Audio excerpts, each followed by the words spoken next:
Folks, let me follow up with what she's saying there. Look, just play like I'm a mirror for a minute. And I'm looking in the mirror two way. I'm looking at this side. You're looking at it. If left to ourselves, these are not popular words, and I'll be worse. Where's the camera? If you are left to yourself, you will not seek God. That's right. Now, I'm sorry, but that's true. If everything is just perfect for you, everything is just fine, and you have answers other than God, you won't seek God. What are the answers other than God? Well, we see it around us. Entertainment, drugs, alcohol, lust, sexual sins, all of these, it's all around us. Permeating us, screaming at us. You'll be comfortable if you come here and do that. But it will not answer the problem. I've known drug addicts. I've known alcoholics. And what the description there in Proverbs, always fascinating to me, where it says, who has wounds without cause? Who has these things? And yet their statement is, I will arise and seek another drink. Now, I'm not picking on alcoholics. I'm picking on usaholics. That's who we are.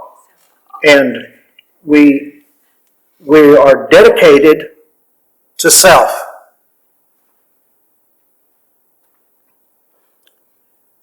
And when God says, and this is a hard statement I'm about to make, or when we think about, oh, I need to seek God's face, I promise you, we would love to say, oh, it's because I was so joyful and happy today, and I just went out and it was. Sometimes that happens. I understand that. But for the most part, the way and the reason that we seek God is because there's trouble. There's pain. There's something I can't answer with other things. All of the stuff that we do, you go, okay, I participated in sexual lust, I participated in drugs, I participated in alcohol, which of course is a drug, etc., etc. I participated in that. And when you come off of that high, you find yourself lower than when you started. Because now you've got more guilt on it. This is the way it works. And you become addicted. And it doesn't answer the question. It doesn't answer the problem. And this is why we seek His face. Unto Thee, O Lord, do I lift up my soul. Why? Because I can't trust in me. I can only trust in Thee. Do not let me be ashamed. Do not let my enemies triumph over me. The final words of that psalm is redeem Israel. Didn't say rescue. Redeem Israel, O God, out of all of his trouble. Here, the people were not brought low until 3 years of drought. And suddenly they're willing to show up and see who's really God. And they're shown who's really God.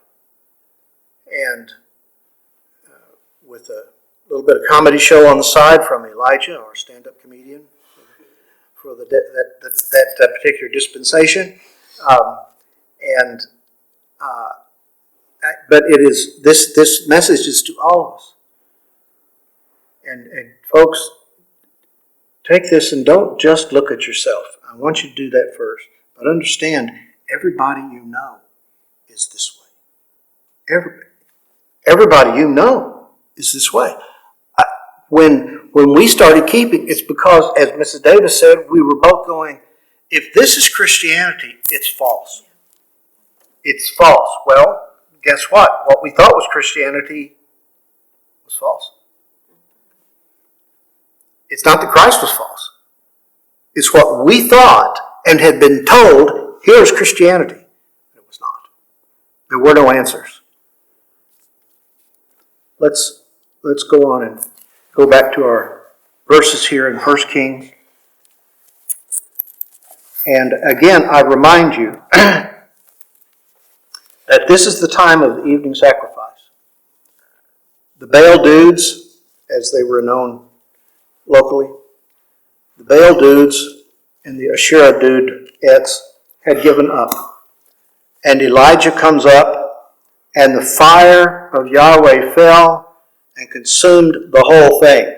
And the people, all of a sudden, they've been seeking God. They walked up to the top of Mount Carmel. Can't you hear them grousing? Man, I mean, he couldn't have done it somewhere else. I've got a question. Let me ask you a question. Why did he do this on Mount Carmel? Come on, now you've got to be able to tell me this. Okay, no, I'll make it easier. Why did he do it on a mountain? High place. Jeremy? Obviously, they're going to have more visibility. Yeah, more visibility is certainly one of them, but it's a high place. It's a high place. Like we have high places, God's got to come to that high place and put his finger on it. And so he does. And suddenly everybody's going, we vote for God. Yeah, you know what? I was just trying to be quiet. I didn't want to make everybody else uncomfortable. I have been here standing in Yahweh's place all the time. Me, my heart. Right? Elijah, old buddy. I bet they were saying that after a while. Now remember, this is the time of the evening sacrifice. The sun's going down. And these guys, you've got a bunch of guys over there bleeding. And Elijah's about to put them out of their misery. And everybody else out of their misery too. But I say again, this is the time of the evening sacrifice. Elijah has built an altar. He's chopped up an oxen. We are talking hard. There wasn't, we can assume, I think, that many chainsaws back then. They may have had them, but they didn't have the gasoline to run them, so it made it even slower to cut it. You can imagine. He cuts this thing up with a blade, and he puts it on there, and then he makes this prayer for hours and hours. Oh, no, wait a second, it only took about 60 seconds. And wow, and everybody's going, man, we are on the side of God. Verse 40, then Elijah said to them, seize the prophets of Baal, do not let one of them escape. All of a sudden, everybody is on the side of Yahweh. So the whole crowd of all of Israel is there now, and they grab these dudes. So they seized them, and Elijah brought them down to the brook Kishon. Really? Hang on a second. No, different one. Okay. Different brook. And he slew them there. Now, may I bring up again, this is the time of the evening sacrifice. It's starting to get dark. The sun is going down. Elijah so far has called fire down out of heaven. He's built an altar of 12 stones. He's chopped up an ox, and he now has them, and he kills 850 people, and the sun hasn't gone down yet. Or at least 450. Because it just says the prophets of Baal. I bet he got the Asherah too. Verse 41. Elijah said to Ahab, go up and eat and drink. For it's the sound of the roar of a shower. And AS puts in the word in italics, heavy shower. Do you hear Elijah doing something? He, in the power of Yahweh God, is speaking of things that are not as though they are. There wasn't any shower yet. We know it wasn't. But Elijah could hear it. He sensed it, even though it hadn't happened yet. So Ahab went up to eat and drink. But Elijah went to the top of Carmel. He crouched down on the earth, put his face between his knees. He said to his servant, go up now and look toward the sea. So he went up and he looked and he said, there's nothing. And he said, go back 7 times. And it came about at the 7th time that he said, behold, a cloud as small as a man's hand is coming up from the sea. Now, I want to say something. Can you imagine how dry it was? That you look out and you see a cloud that's the size of a man's hand, and you're getting excited at the weather report. Hey, it's finally partly cloudy. First time in 3 years. This is pretty exciting stuff. So he sees the cloud, small as a man's hand, coming up from the seas. And he said, go say to Ahab, prepare your chariot, go down so that the heavy shower does not stop you. In a little while the sky grew black with clouds and wind. There was a heavy shower. Ahab rode and went to Jezreel. Now, I've got a question for you. Did Ahab do what Elijah said? No, he didn't. Not until afterwards. Oh, my word. Now he gets up and he takes off. And I love this. Then the hand of Yahweh was on Elijah. He girded up his loins and outran Ahab to Jezreel. Now, may I bring up again that this is the time of the evening sacrifice. He has already killed 450 people at the minimum. He has chopped up an oxen, built an altar, called down fire out of heaven in a matter of a few hours. And it's amazing to think of. And we're going to stop our process, at least this part of the reading, come back and finish it up later at a later date. But this is amazing. And then remember, he wouldn't have been wearing Nikes. Okay? He's either barefoot or he's running in sandals. You ever tried to run in sandals?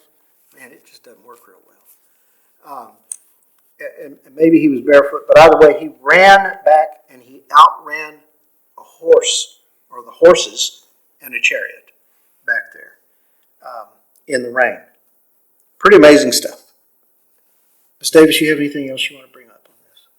Okay. Like you have God genes in them. Well, and again, that is the point, because the Lord will strengthen us for His work physically in ways that we will be amazed at. And I've certainly watched it in my life. I know I've seen it in Mrs. Davis's.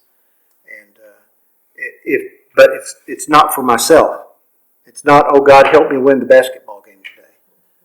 Help me perform well at volleyball, so I can be the best volleyball player on campus of 8 people.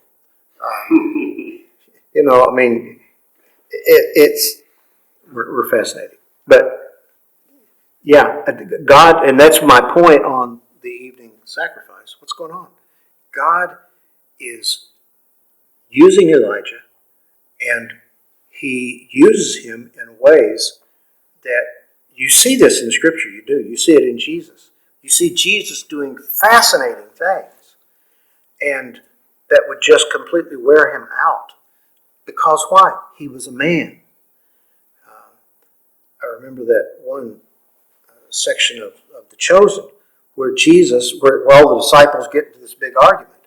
Jesus is healing people all day long. And at the end of it, he comes walking back through the camp. And he's tired out. His body is hurting. And we see times where Jesus appears to be tired, but God has used him and lifted him up. He'll do the same for us. But it's not for my benefit. It's not for me. And anyway, this is an amazing story. But I want to get us back again, because this is where I wanted to get us to, is folks. God's Word says the following. First it says, quit being double-minded. First maybe it says, you are double-minded. You need to deal with this. The second thing it says is, you need to seek my face. And it tells us how we do that. You seek His face through His Word. If you love me, you will keep my commandments. I bet I've said it literally tens of thousands of times. That's it. Do you want to love God? Do you desire to not be the guy that's standing around with his hands in his robe pockets and going, oh, I've been on Yahweh's side all along? And you really haven't? This is a time. I remember a story David Barton brings from history of, I believe it was an Episcopal priest who got up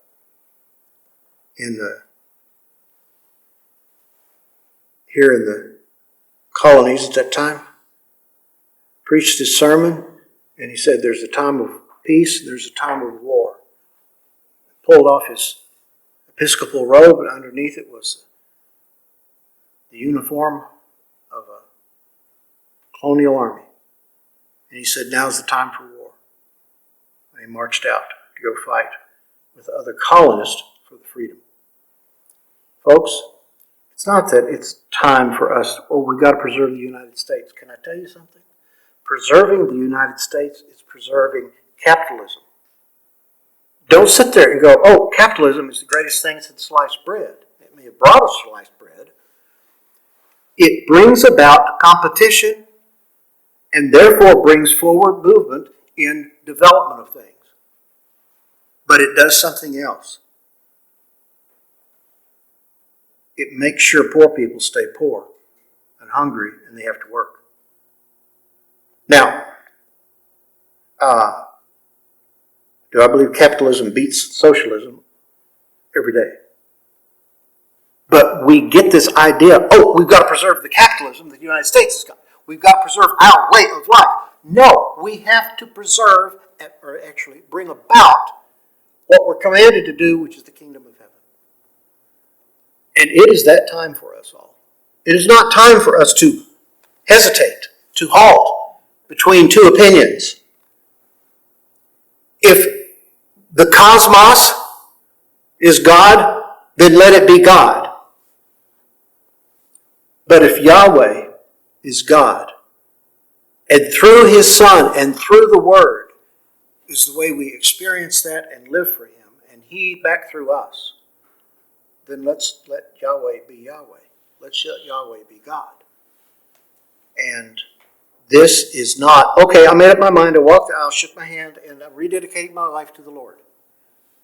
I used to wonder, what are they saying? What these people would go into that, rededicate my life to the Lord. And I get it, but I also know something else.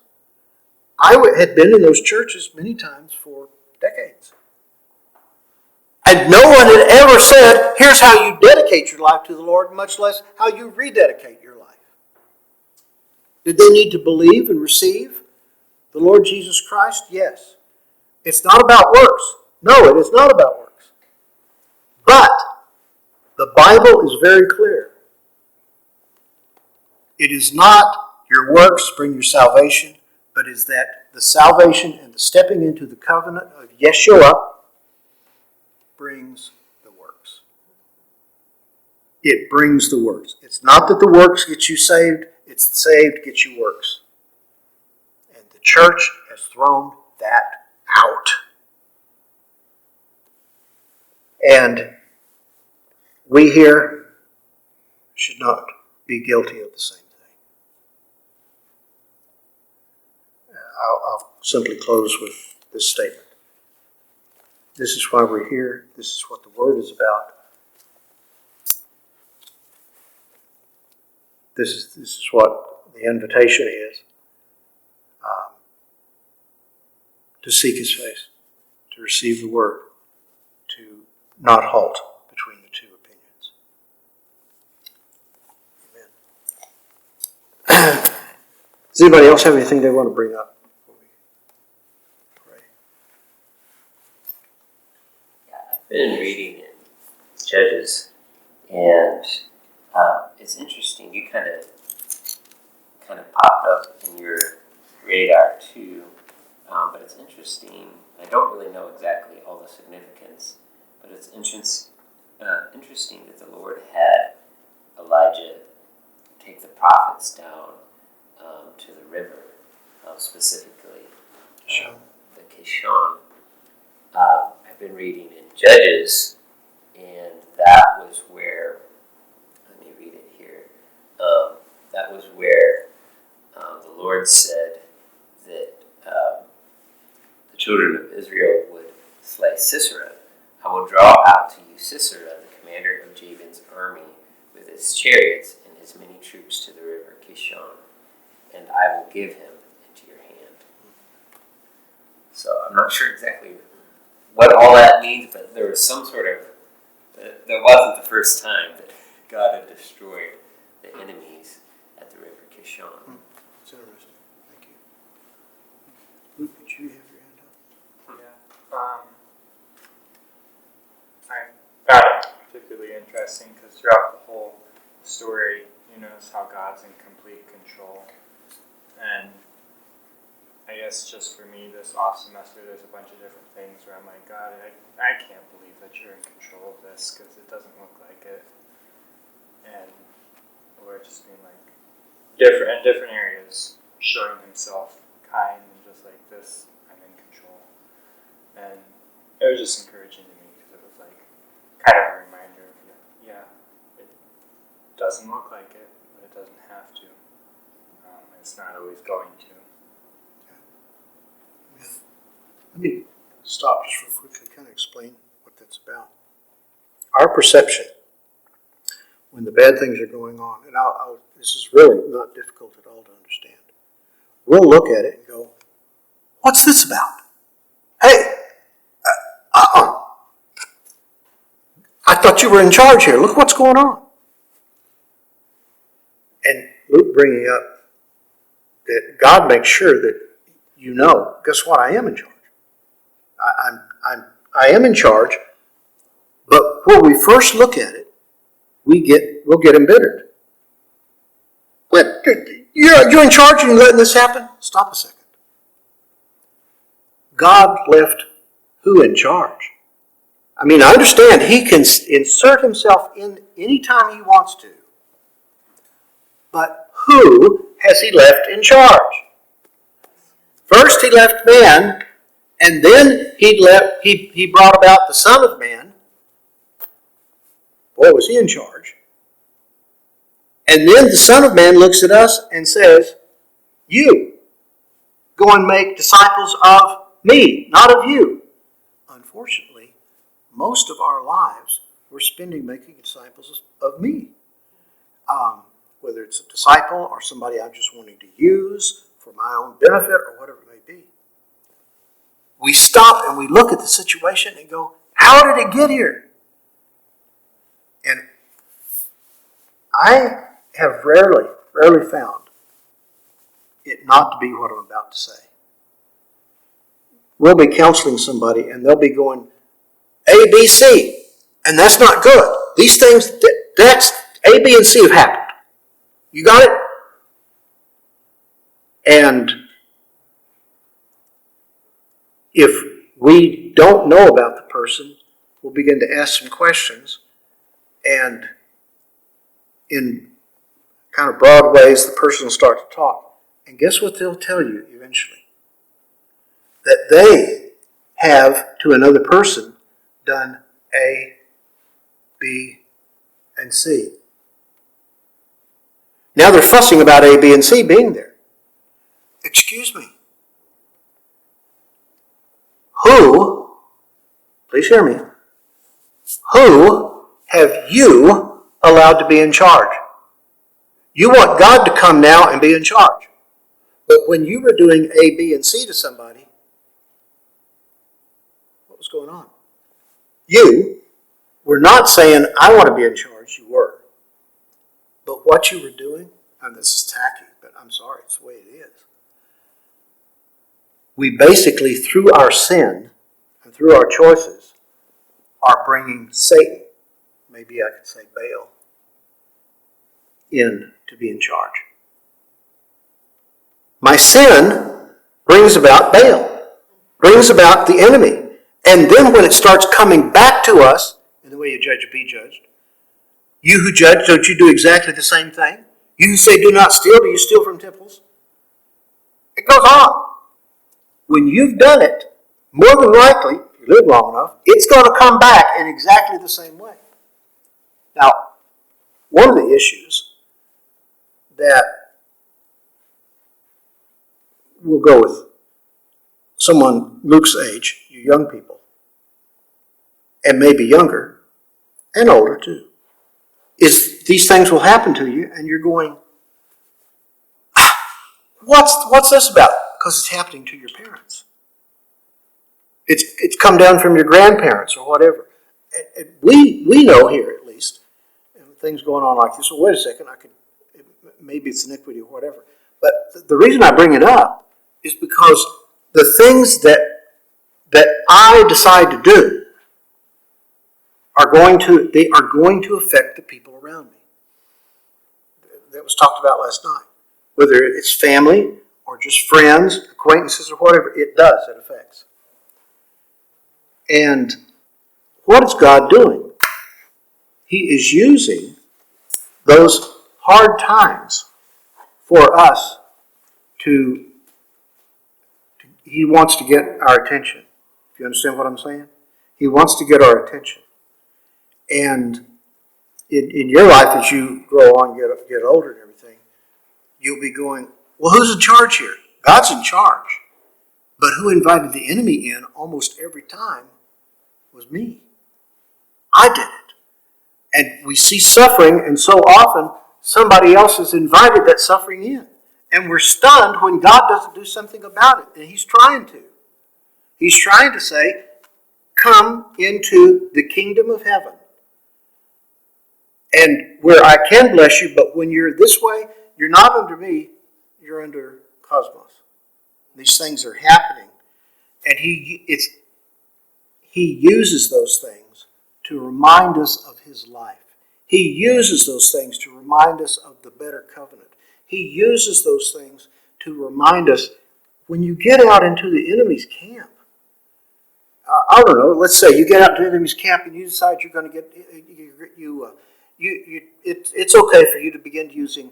I don't know anything about these things, but meth. I hear that word every once in a while. That's what you're. And then later on you're wondering, how come at the age of 22 I look like I'm 97 and feel like it too?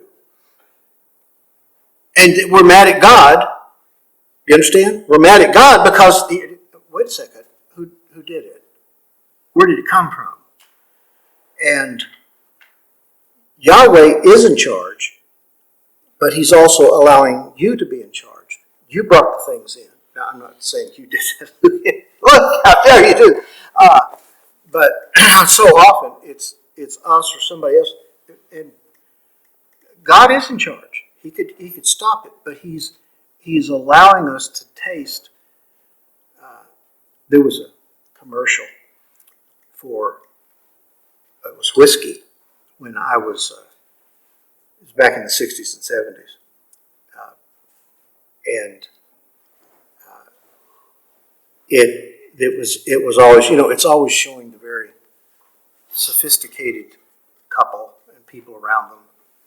They're always the beautiful set with jet airplanes hanging behind them and them screaming about, we need to be careful about global warming. And but they would be drinking this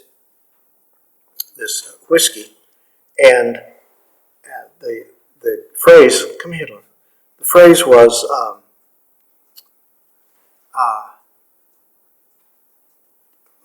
can't remember the phrase now. Something about the good life. Experience the good life. Discerning taste, experiencing the good life. And it was said, when your child wants to start drinking whiskey, take them down to the gutters where people that are experiencing the good life really live. And there's always an end to it. There's always an end to it. Scripture says that alcohol specifically bites like a viper in the end. And because it's poison. And we know that. But the ways, and you're right, it looks like, wait a second, where's God in this? But the good things, like Luke was making testimony to, He's reminding us, I really am here in the midst of this. I'm redeeming this, but somebody chose to bring these things in. Again, I'm not picking on Luke, I'm picking on us all, because we can look in the areas of our lives and the things, and it may be something that you allowed in, but it may also be something that somebody else close to you, a friend, a whatever, allowed in. We wind up being victors or victims. And He calls us to come into Him, that we live in the victory and the victor all the time. So you're exactly right, Luke. And it certainly looks like where's God in this? But he does that reminder, and it's very astute, that he puts these reminders in there to go, I'm here. I really am. If I may add to that as well. Go ahead. Brought to mind a lot of that too is where it causes my own bitterness towards God, because I can't understand the situation or what he's doing. And also, a lot of times I notice I use that to justify my own sin. Yeah. Like, oh, I'm doing this because of the comfort, or because I can't understand the situation or whatever. I'll use this to mask pain or whatever it is, But Yeah, absolutely true. We get bitter at the situation that I know in my own life often I caused. And I'm angry because why? It's not going my way. Well, I wasn't going my way when I was being selfish and going my way. I was going Satan's way. And we get bitter, and then we use that to justify what? Further sin. We hate to say it, but can you say the word addiction? Guess what? That this, you do this, and then you have to do this to mask what this did to you. And then you do, well, wait a second, it did it again, and then you have to do it. It's a never-ending cycle until Yahweh gets you out of it.